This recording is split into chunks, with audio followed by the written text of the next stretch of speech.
प्रेक्षकांनो, तू भेटशी नव्याने या मालिकेचा 27 ऑगस्टचा भाग तुम्ही बघत आहात. आणि सॉरी प्रेक्षकांनो, उशीर लागतोय कारण रेकॉर्डिंगला वेळ लागतो. खूप मोठे मोठे एपिसोड दाखवत आहेत मालिकेचे. तन्वी माहीसाठी टिफिन घेऊन आलेली असते तेव्हा माही म्हणतो, अगं तू इथे काय करतेयस, जा आतमध्ये, नाही तर त्या प्रिन्सिपल ओरडतील तुला, त्या कशा खडूस आहे माहितीये ना तुला. आता तन्वी म्हणते, असं का बोलतोयस, प्रिन्सिपल आहेत ना त्या, त्यांची पण काहीतरी बाजू असेल. त्यावर माही म्हणतो, हे त्यांनी लक्षात ठेवायला पाहिजे ना, त्यांनी रस्टिकेट केलंय म्हणून मी इथे बसलो. जराशी पण मुलांबद्दल आपुलकी नाही, प्रेम नाही, सहानुभूती नाही. आता तू सांग, मी यावेळेला घरी राहिलो तर आई मला विचारणार नाही का की मी घरी कसा, माझं मी लिहित बसलो होतो तर मिरच्या झोंबल्या या बाईला. आता तन्वी म्हणते, माही काय भाषा रे, मिरच्या झोंबल्या वगैरे काय, अरे प्रिन्सिपल आहेत त्या, सगळ्यांना शिस्त लावणं हे कामच आहे त्यांचं, आणि त्या सूट कशा काय देतील सांग बरं. माही म्हणतो, तुला का फार पुळका आहे का प्रिन्सिपल मॅडमचा. तन्वी म्हणते, पुळका नाही रे, असं का बोलतोय. माही म्हणतो, मग म्हण आपली प्रिन्सिपल मॅडम खडूस आहे. तन्वी म्हणते, काय बोलतोयस तू माही. तन्वी पटकन आता उभी राहते. त्यावर आता माही म्हणतो, इतकं का रिएक्ट होतीयस तन्वी तू, काय झालं तुला. आता ही तन्वी करायला लागते आणि म्हणते, हे बघ माही, जाऊ दे, तू बस आणि टिफिन खा बरं. माही आता तन्वीच्या मागेच लागलाय, तू आधी म्हण बरं आपली प्रिन्सिपल मॅडम खडूस आहे, मला नकोय तो डब्बा वगैरे. आता तन्वी म्हणत असते, तू डब्बा खा म्हटलं ना. आता हा माही म्हणतो, तुला म्हटलंय ना मी, म्हण आताच्या आता, नाही तर मी डब्बा नाही खाणार. आता तन्वी म्हणते, काय हट्टीपणा आहे हा. आता हा वाट बघत असतो ही केव्हा म्हणेल. मग आता तन्वी डोळे लावून घेते आणि म्हणते, आपल्या प्रिन्सिपल मॅम खडूस आहेत. आता हा माही म्हणतो, हा आता कशी बोललीस, आणि इकडे आता डब्बा मी खातो. आणि आता तो डब्बा घेतो आणि म्हणतो, अगं थांब, आता पुन्हा एकदा असं म्हण की आपल्या प्रिन्सिपल मॅडम मारक्या म्हशीसारख्या सगळ्या स्टुडंटच्या मागे लागतात. म्हणणारच की नाही तन्वी, नाहीतर मी डब्बा नाही खाणार. आता तन्वी म्हणते, तू अति करतोयस माही. आता हा माही म्हणतो, तुला काय प्रॉब्लेम आहे, तुझ्या कोणी लागतात का त्या. आता तन्वी एकदम घाबरून त्याच्याकडे बघते आणि म्हणते, नाही असं काही नाहीये. माही म्हणतो, तन्वी खरं बोलायला हिंमत लागते, आणि आपल्यापेक्षा पॉवरफुल असेल ना कोणी माणूस तर त्याला तर बोलायला जास्ती हिंमत लागते. बोल आपल्या प्रिन्सिपल मॅडम मारक्या म्हशीसारख्या आहेत म्हणून. आता ही हिंमत एकवटून म्हणते की हो त्या. आता माही म्हणतो, त्या कोण, आपल्या प्रिन्सिपल मॅडम, म्हण. मग आता ही पुन्हा डोळे लावून त्याचं वाक्य रिपीट करते. थोडक्यात काय, माहीने थोडीशी फिरकी घेतली आहे आज तन्वीची. आता माही म्हणतो, कोणासारख्या. तन्वी म्हणते, हो मारक्या म्हशीसारख्या. आता माही म्हणतो, आता बघ, आता त्यांच्या नाकावर टिचून मी इथेच डब्बा खाणार आणि इथेच बसणार बघ. आणि आता हा माही डब्बा खात तिथेच बसलाय. तन्वी त्याच्याकडे बघते आणि गालातल्या गालात हसायला लागते. असो, पण आता बघा प्रेक्षकांनो, म्हणजे हा प्रसंग ना तुम्हाला थोडक्यात सांगते मी. झालंय असं की अण्णा तिथे कॅन्टीनमध्ये, आणि आता ते डॉली वगैरे ते हायफाय सगळे पोरं आहेत ना, ते तिथे आले आहेत. या डॉलीने आल्या समोसे आणि वडा सांबार ऑर्डर केलाय कॅन्टीनमध्ये. आता या दोषाला राग येतोय त्या डॉलीचा, कारण तिचा ॲटिट्यूड खूपच जास्ती आहे. आणि आता डॉली म्हणते, ते लेक्चरच्या आधी केलेले समोसे देऊ नका हा अण्णा, शिळे ताजे करून द्या. आणि आता अण्णा म्हणतो, बरं ए गौरी, फ्रेश समोसेची ऑर्डर आली आहे बघ. आणि गौरी म्हणते, हो आले अण्णा. डोसा जरा लक्षच ठेवून असतो डॉलीकडे. असो, आता गौरी वडा सांबारची ऑर्डर घेऊन येते. आता गौरी जेव्हा वडा सांबार त्या मुलाला देत असते ना, तेव्हा मुद्दाम ही डॉली गौरीच्या पायात पाय घालते, जेणेकरून गौरी जोरात पडते आणि तिच्या हातातली डिश सुद्धा पडते. आणि हे सगळेचे सगळे मुलं मुद्दाम गौरीला हसायला लागतात. गौरीला खरं तर खूपच कानकोंड वाटत असतं, उगाच तिचा अपमान करताय काही कारण नसताना. अण्णा येतो आणि म्हणतो, अरे बापरे, सांडलंय का. आता लगेच ही डॉली म्हणते की, ओ अण्णा, आता काय या घाणीत बसून खायचंय का आम्ही. आता अण्णा म्हणतो, बरं गौरी, ऍक्च्युली ना क्लिनिंग करून टाक तूच, कारण इथे दुसरं कोणी नाहीये. ह्या डॉलीने हे सगळं मुद्दाम केलंय, गौरीचा अपमान करण्यासाठी आणि त्रास देण्यासाठी ह्या डॉलीने हे सगळं मुद्दाम केलंय. पण आता गौरीने लाज न बाळगता पटकन ते सगळं स्वच्छ करून टाकलंय. पण आता गौरी जेव्हा स्वच्छ करत असते ना तेव्हा ही डॉली तिला वाटेल ते बोलत असते. बाकीचे मुलं तिला चिडवत असतात, ए फुकटी, ए स्कॉलरशिप वाली. डॉली म्हणते, पटापटा हात चालव, क्लासरूम मध्ये आन्सर देताना कसे हात चालतात तुझे, आता कसे हात चालत नाहीये, हीच तुझी खरी लायकी आहे. क्लासरूम मध्ये प्रोफेसरांच्या समोर पुढे करत असते ना, आता का नाही करत आहेस ग काम. एक कॅन्टीनवाली फुकटी हे जर अति नाही झालं का प्रेक्षकांनो, असं कोणी कोणाला चिडवतं का? तर आता गौरीने मात्र या सगळ्यांवर सडेतोड उत्तर दिलंय आणि खूप भारी बोलली आहे गौरी. गौरी म्हणते वर्गातली जागा मी स्कॉलरशिप मुळे मिळवली आहे आणि कॅन्टीन मध्ये तर मी एम्प्लॉई आहे, माझ्यासाठी कुठलंच काम छोटं किंवा मोठं नाहीये. आता त्यावर डॉली म्हणते ओ अच्छा एम्प्लॉई अरे बघ रे, अरे पुष्कर IT मध्ये जॉब आहे हिला असं वाटतंय ना, एम्प्लॉई म्हणे. आता सगळे मुलं हसायला लागतात पुन्हा एकदा. आता डॉली म्हणते तू एम्प्लॉई वगैरे असलीस ना तरी सुद्धा तुझी लायकी आहे ना ती फक्त टेबल पुसायचीच आहे. गौरी म्हणते ठीक आहे, पण त्याची लायकी ठरवणारे तुम्ही कोण आहात? सांगा ना, कोण आहात कोण तुम्ही? कशावरनं तुम्ही लायकी ठरवता? त्याच्या जन्मावरनं की त्याच्या कामावरनं की शिक्षणावरनं का त्या माणसाच्या वृत्तीवरनं? बोला बोला. नाही, कुठलंही काम छोटं किंवा मोठं नसतं ग डॉली, पण कोणत्या दृष्टिकोनातून त्या कामाकडे बघतो ना त्यावर ते ठरत असतं. कचरा साफ करणारी माणसं जर 2-3 दिवस आली नाही ना तर सगळ्या शहरामध्ये सगळीकडे घाणीचं साम्राज्य होईल. अशा वेळेला तुमच्यासारखेच AC मध्ये बसणारे लोक त्यांचे पाय धरतात जाऊन, हो की नाही ग डॉली? आणि कुठलंही काम हे महत्वाचं आहे आणि प्रतिष्ठेचं आहे असंच असतं. आणि जेव्हा ही प्रतिष्ठा तुम्ही पैशावरनं आणि स्टेटसवरनं मोजता ना तेव्हा तुमच्या डोक्यात हवा गेलेली असते आणि जेव्हा ही हवा निघून गेलेली असते ना तेव्हा तुम्ही तोंडावर पडता. डोंट वरी, तुम्हाला अनुभव नसेल आला त्याचा, पण येईलच लवकर. पण तोपर्यंत ना कोणाची लायकी काढायच्या आधी 4 वेळेला विचार करायचा, नाहीतर तुमच्या या कोत्या वृत्तीमुळे कोणीतरी तुमची लायकी काढेल. लक्षात आलं ना तुझ्या? आणते आता दुसरा वडा सांबार, बसा बसा.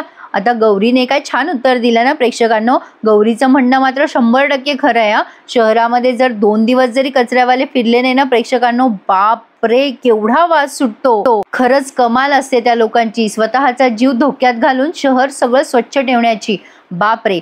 असो, तर आता पुढच्या सीन मध्ये आपण बघत आहोत, म्हणजे रॅदर पुढचा सीन खूपच फनी दाखवलाय त्यांनी. आता या मॅडम अशा एकट्याच बसलेल्या असतात. आता हा शेखर तिथे जातो बरं का. आता त्या मॅडमचा अंगठा घ्यायला तो तिथे गेलाय आणि विचारतो मॅडम कशा आहात, पण मॅडम त्याला काही रिस्पॉन्सच देत नाही. शेखर मनात विचार करतो काय बाई आहे ही, आता अडला हरी काय करणार. आणि आता त्या मॅडम समोर जाऊन म्हणतो मॅडम तुम्हाला ना एक खेळ दाखवणार आहे मी, हे बघा हे काय आहे, अंगठा आहे की नाही हा. मॅडम आता त्याला बघून अशा घाबरल्यात, काय मस्त काम करतात ना किशोरीताई. शेखर त्यांना म्हणत असतो हे बघा इथे बघा इथे बघा. आता त्याने तिथे स्टॅम्प पॅड घेतलाय आणि त्या स्टॅम्प पॅडवर स्वतःचा अंगठा बुडवलाय आणि आता मॅडमला म्हणत असतो हे बघा असं हे इथे असं दाबायचं पेपरवर आणि टुक टुक टुक टुक करायचं.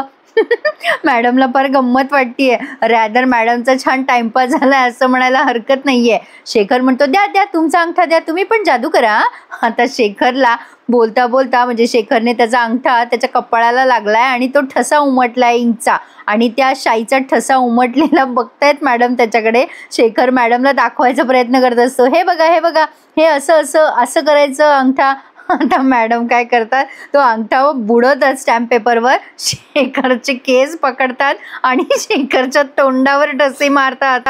असं वाटतं तर खरी आता हा पुन्हा नाही प्रयत्न करणार मॅडम कडनं ठसा घेण्याचा, कारण आता तो त्याचा जीव वाचवून पळत सुटलाय. प्रेक्षकांनो बापरे मजा आली हा सीन बघताना.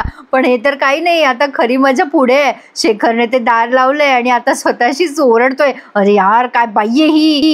पण आता स्वयंपाकघरात याची बाई आहे आणि आता तो विचार करतोय अरे देवा या दोघी जणी मिळून माझा जीव घेतील. आता अर्पिता ज्यूस देण्यासाठी येते मॅडमला आणि शेखरने कुठून माहित नाही पण त्याने अचानक कानटोपी घातली आणि आता अर्पिता घाबरते त्याला आणि म्हणते अगं बाई काय झालं तुम्हाला, हे काय घातलं तुम्ही, थंडी वाजते का तुम्हाला. आता शेखरला कळे ना थंडी थंडी नुसतं थंडी म्हणतो, कधी डोक्याला हात लावतो कधी पोटाला हात लावतो. अर्पिता म्हणते काय होतंय, डोकं दुखते का, पोट पण दुखतंय का. आता शेखर कसाबसा तिथून पळ काढतो अर्पिताला काहीतरी कारण सांगून. असा होता हा मजेशीर सीन. छान होता ना प्रेक्षकांनो. आजचा एपिसोड खरंच खूप छान आहे. एखादा लाईक करायला विसरू नका हो. खूप मेहनत लागते रेकॉर्डिंग करायला आणि हे सगळं तुम्हाला सादरीकरण दाखवायला. त्यासाठी एखादा लाईक तुम्हा प्रत्येकाचा तर मी डिझर्व करतेच ना प्रेक्षकांनो. असो, आवडल्यास नक्की लाईक करा आणि चॅनलही सबस्क्राईब करा. गौरी आता तिच्या घरी जात असताना तिला तिचे झालेले सगळे अपमान आठवत आहेत असं त्यांनी दाखवलं. पण आता गौरीच्या घरी दोघे जण कोणीतरी आलेत. आता तिचे वडील त्यांचं स्वागत करतात, या बसा पाणी प्या. नेमकी आता गौरी घरी येते. हा सगळा अभिमन्यू सरांचा प्लॅन आहे बरं का प्रेक्षकांनो. आता गौरी त्या लोकांशी बोलते, म्हणजे तिचे बाबा म्हणतात, गौरी हे बघ हे तुला भेटायला आलेत. आता ते गौरीला स्वतःची ओळख करून देतात. ते सर म्हणतात, मी अर्थशास्त्राचा लेक्चरर आहे आणि हे प्रिन्सिपल आहे, व्हाईस प्रिन्सिपल आहेत, ते कालेरकर कॉलेजमधनं आलेत ते आणि गौरीला भेटायला आलेत. आता ते गौरीला म्हणतात, अगं गौरी, आम्ही तुझ्याबद्दल बरंच ऐकून आहोत. तुझ्यासारखी हुशार आणि टॅलेंटेड मुलगी आमच्या कॉलेजमध्ये असावी असं आम्हाला वाटतंय. तर आता तिची गाई म्हणते गौरीची, हो सर, तिला विद्यावंत पेठे कॉलेजची स्कॉलरशिप मिळाली. तशी ती कठीण असेल स्कॉलरशिप, पण आमच्या गौरीने मेहनतीने मिळवली आहे आणि ती त्या कॉलेजमध्ये शिकतीये सध्या. त्यावर ते सर म्हणतात, म्हणजे तुम्हाला 10,000 स्कॉलरशिप मिळते ना, आम्ही महिन्याला 2,500 म्हणजे वर्षाला 30,000 रुपये स्कॉलरशिप देऊ आणि त्याशिवाय वह्या पुस्तकं शैक्षणिक सगळ्या वस्तू विनामूल्य आम्ही तुम्हाला पुरवू. आता ते गौरीचे बाबा म्हणतात, ते सगळं ठीक आहे, पण आमच्या गौरीचं त्या पेठे कॉलेजमध्ये सगळं छान चाललंय आणि ते कॉलेजमध्ये ती आनंदात आहे आणि तिचं तसंही 1 वर्ष फुकट गेलंय आणि आता उगाचच लांबवायचं नाहीये आम्हाला तिचं शिक्षण. पण आता गौरीला तिचा झालेला अपमान आठवतो सगळा. गौरीच्या वडिलांनी नाही सांगितल्यामुळे ती लोक आता निरोप घेतच असतात की गौरी त्यांना म्हणते, थांबा सर, ते लेटर द्या मला, मी तुम्हाला विचार करून कळवते. आता ते सर म्हणतात, काही हरकत नाहीये, थोडा वेळ घ्या आणि कळवा आम्हाला. गौरी ठीक आहे असं म्हणते. म्हणजे आता गौरीने निर्णय घेतलाय की काय कॉलेज बदलण्याचं. पण आता ते गेल्यानंतर गौरी लगेच घरात जाते. पण आता तिच्या आईवडिलांना काळजी वाटते, काय झालं गौरीला, असा का निर्णय घेतला तिने, हिला तर त्याच कॉलेजला शिकायचं होतं ना. असो, पण आता पुढे बघा प्रेक्षकांनो, अभिमन्यू सर घरी आलेत. अर्पिताने त्यांना फोन करून बोलवलेलं असतं, कारण अर्पिता बिचारी खूप भाबडी आहे. अर्पिताने त्या मॅडमचा अंगठा बघितला, तिला असं वाटतं त्यांना काहीतरी लागलं की काय, काळा निळा झालाय त्यांचा अंगठा असं ती अभिमन्यू सरांना सांगत असते. अभिमन्यू सर पण घाबरून जातात आणि पटकन मॅडमच्या खोलीत येतात आणि म्हणतात, मॅडम काय झालं तुम्हाला, काय झालं, अंगठ्याला लागलंय का, कुठे चिबडलंय का तुमचं बोट आणि तुम्ही जेवला पण नाही. अभिमन्यू सर खूप आपुलकीने विचारत असतात, काय झालं तुम्हाला मॅडम, लागलं का तुमच्या बोटाला, कुठे चिबडलं, दाखवा बरं मला. आता ते बघतात तर काय, शाई असते त्यांच्या अंगठ्याला आणि ते विचारतात, अशी कशी शाई लागली मॅडम तुमच्या हाताला. आणि आता अभिमन्यू सर अर्पिताला आवाज देतात आणि म्हणतात, अर्पिता अगं इकडे ये. आता अर्पिता येते आणि म्हणते, काय रे दादा काय झालं. आता अभिमन्यू सर विचारतात, अगं अर्पिता, अगं मॅडमच्या बोटाला शाई लागली आहे ग, पेनाची नाही वाटत आहे, ही इंकपॅडची शाई वाटते. आता ही अर्पिता म्हणते, काय इंकपॅड, अरे नाही रे, इथे इंकपॅड कशाला येईल. मग आता हे अभिमन्यू सर म्हणतात, हो पण चुकून तू स्टेशनरीचं सामान कुठे इथे ठेवून दिलंस का. म्हणजे अर्पिता म्हणते, नाही रे, मी बाहेर गेले होते पण माझी नजर चुकवून ह्या कुठे गेल्या असतील तर सॉरी रे दादा, मला माहिती नाही रे हे सगळं. पण आता अभिमन्यू सरांना टेन्शनच आलंय.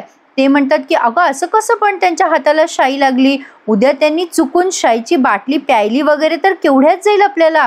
कळते का तुला अर्पिता, तुला बाहेर जायचं असेल ना तर मी आल्यानंतर जात जा प्लीज, मला न सांगता नको जात जाऊ, लक्ष देत जा ग मॅडमकडे. अर्पिता म्हणते, हो दादा मी लक्ष ठेवील इथून पुढे, सॉरी रे. अभिमन्यू सर आता अर्पिताला म्हणतात, जेवण गरम करून आणशील का ग अर्पिता. म्हणजे ते रागवले नाही पण प्रेमाने त्यांनी समजून सांगितलंय.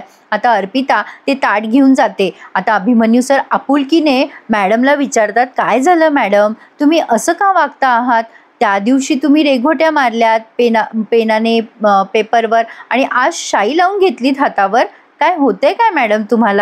पण मॅडमची शुद्ध हरपली आहे प्रेक्षकांनो, त्यांना काहीही आठवत नाहीये, त्या फक्त त्यांच्या अंगठ्याकडे असं बघत राहतात. अभिमन्यू सरांना आता मॅडमची फार काळजी वाटते.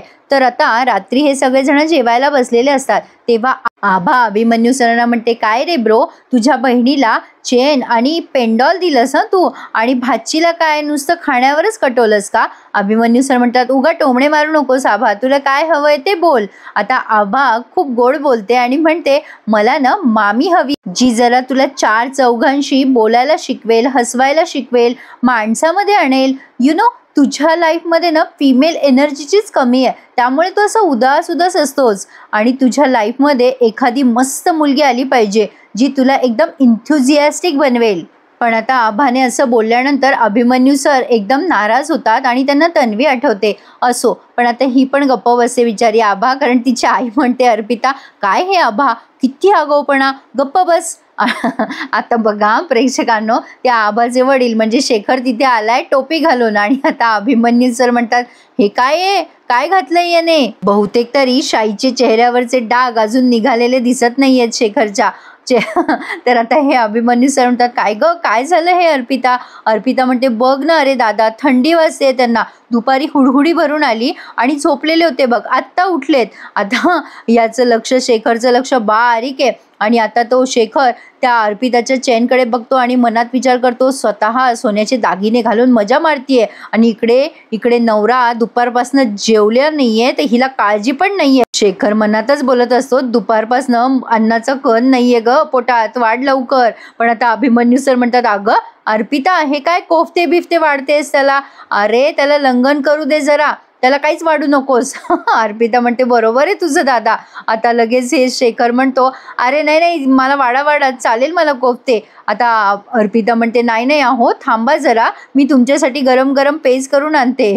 शेखर मनात विचार करतो, अरे देवा, ही बाई मला उपाशी मारणार बहुतेक. पण आता अभिमन्यू सरांनी विषय काढलाय मुद्दाम शेखर जवळ. ते विचारतात शेखरला, काय रे शेखर, तू तुझं कुठलं सामान वगैरे विसरलास का मॅडमच्या खोलीत, किंवा तू ठेवलं होतंस, असं काही झालं का? नाही, मॅडमच्या अंगठ्याला शाई लागलेली होती, ते पण इंक पॅडची. तुला माहिती आहे का त्या बाबतीत काही? आता शेखर घाबरतो आणि म्हणतो, नाही नाही, मला नाही माहिती, मी कशाला तिकडे सामान नेईल, मला काहीच माहिती नाही आहे. आता अभिमन्यू सरांना चांगलं माहिती आहे की हा कुठल्या प्रकारचा माणूस आहे, त्यामुळे अभिमन्यू सरांनी त्याला विचारलंय आणि आता हा मात्र जरा पठ्ठ्या घाबरलाय खरा मनातून, पण आता तो नाही नाही म्हणतो. त्यामुळे अभिमन्यू सरांना वाटतं, ठीक आहे, नसेल माहिती याला काही. तेवढ्यात आता ही अर्पिता त्याच्या अंगावर चादर आणून टाकते आणि म्हणते, अहो थंडी वाजते ना तुम्हाला, हे घ्या, ही जरा शॉल घ्या अंगावर. आता हा शेखर म्हणतो, हो ना हो, थंडी वाजते मला, खूप हुडहुडी भरली आहे. आणि मनात विचार करतो, अरे देवा, या टोपीने आधी जीव काढलाय आणि आता आणखीन ही चादर. आता लगेच ही आबा म्हणते, बाबा तुम्ही पेज घेऊन झोपा बरं शांतपणे. आणि मम्मा, कोफ्ते फार भारी झालेत. अर्पिता म्हणते, अजून घे ना मग. तेवढ्यात अभिमन्यू सरांना फोन आलाय, ते कार्लेकर कॉलेज का काय आहेत ना, तर त्या माणसाचा फोन आहे. अभिमन्यू सर म्हणतात, हां बोला सर. आता तिकडनं त्यांना रिस्पॉन्स येतोय की सर, काम झालंय, गौरी पाचपुते आमच्या कॉलेजमध्ये ॲडमिशन घ्यायला तयार झाली आहे. त्यावर अभिमन्यू सर म्हणतात, थँक्यू सो मच सर. आणि अभिमन्यू सर आता खूप खुश झालेली दिसत आहे आणि हा भाग त्यांनी इथेच संपवलाय. आता पुढे आपण बघणार आहोत प्रेक्षकांनो, दहीहंडीचा कार्यक्रम आणि त्यात गौरीच्या डोळ्याला पट्टी बांधली आणि ती दहीहंडी फोडायचा प्रयत्न करते, पण दहीहंडी न फुटता अभिमन्यू सरांच्या डोक्याची हंडी फुटली आहे. त्यामुळे आता काय काय घडते ते बघत राहूया.